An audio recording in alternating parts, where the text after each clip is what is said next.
পাহাড়পুর বৌদ্ধ বিহার বা সোমপুর বিহার বর্তমানে ধ্বংসপ্রাপ্ত একটি প্রাচীন বৌদ্ধ বিহার। পাল বংশের দ্বিতীয় রাজা ধর্মপাল দেব অষ্টম শতকের শেষের দিকে এই বিহার তৈরি করেন।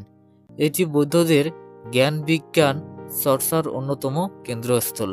আজকের এই ভিডিওর মাধ্যমে আপনারা জানতে পারবেন পাহাড়পুর বৌদ্ধ বিহারের ইতিহাস এবং কোথা থেকে কিভাবে এই বৌদ্ধ বিহারে আসা যাবে সে সম্পর্কে বিস্তারিত তথ্য। তাই ভিডিওটি শেষ পর্যন্ত দেখার অনুরোধ রইল।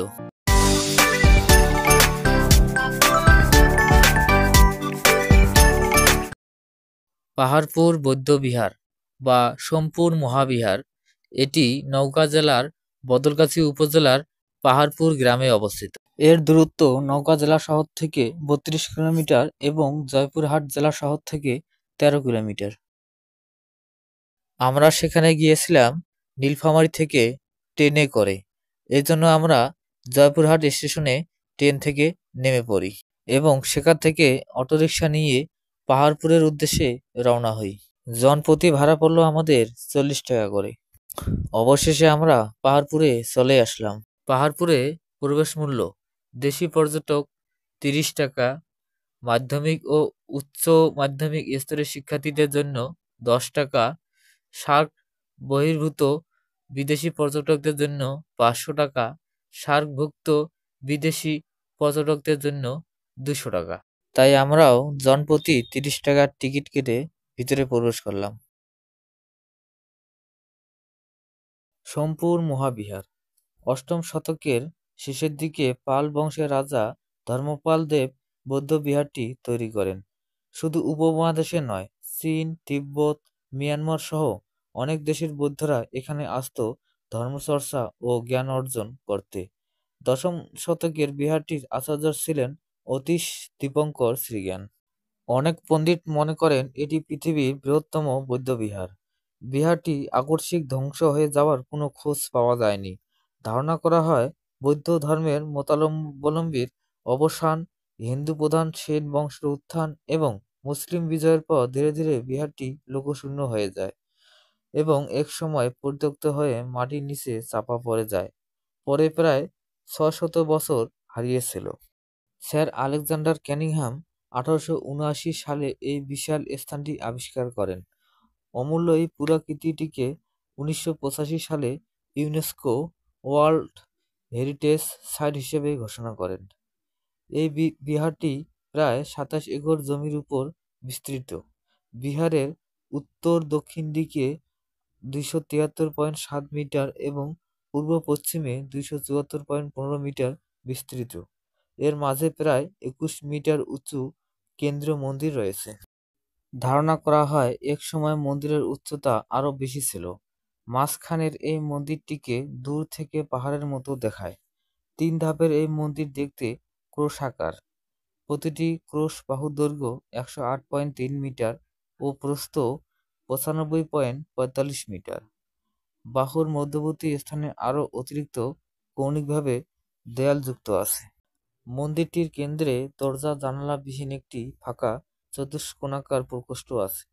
এটিকে কেন্দ্র করে সুবিশাল মন্দিরের কাঠামো নির্মিত।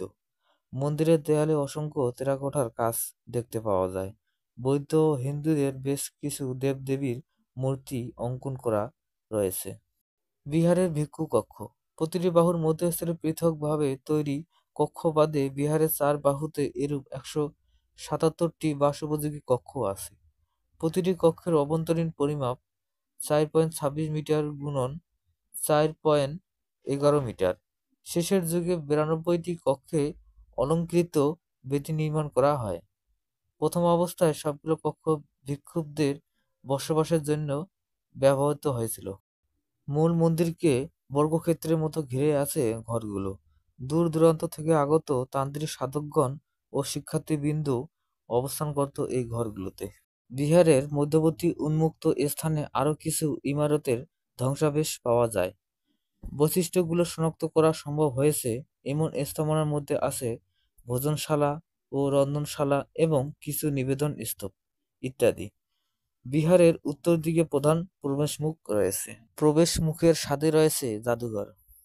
প্রবেশমুখ থেকে মূল মন্দিরে যাওয়ার পথে ফুল দিয়ে সুন্দর করে সাজানো আছে। পথের দুই ধারে দেশীয় ফুলের বাগান আপনাকে মোহিত করবেই। গাছ দিয়ে সাজানো বিভিন্ন প্রাণীর অবয়ব ও রং-বেরঙের ফুলের বাগান বিহারটি সৌন্দর্য আরো বাড়িয়ে দিয়েছে। এছাড়াও বিহারের দক্ষিণ-পূর্ব কোণ থেকে প্রায় ৪৯ মিটার দক্ষিণে প্রায় ৩.৫ মিটার প্রশস্ত স্নানঘাট অবস্থিত। এর দুই পাশে প্রতিটি দেয়ালে ১.৫ মিটার প্রশস্ত খাড়াভাবে ইট স্থাপিত করে এ ঘাটটি নির্মাণ করা হয়েছিল। আর এর সর্বোচ্চ ও সর্বনিম্ন ধাপে বিরাটাকার পাথর ছিল। ভূপৃষ্ঠ থেকে ঘাটটি ঢালু হয়ে প্রায় ১২ মিটার নিচে নেমে গিয়েছে। ঘাটের উপর পুরু বালির স্তর ছিল। এর থেকে অনুমান করা হয় এ ঘাট জলাশয় বিশেষত নদীর সাথে সম্পৃক্ত ছিল। স্নানঘাট থেকে ১২ মিটার পশ্চিমে পূর্বমুখী একটি ইমারত পাওয়া গেছে, যাকে স্থানীয়ভাবে বলা হয় গন্ধেশ্বরী মন্দির। এছাড়াও এখানে একটি রেস্ট হাউস আছে।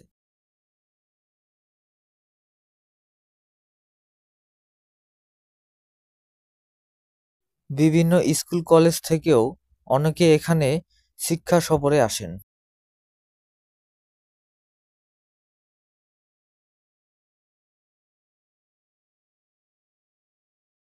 এখানে আছে একটি হেরিটেজ ক্যাফে।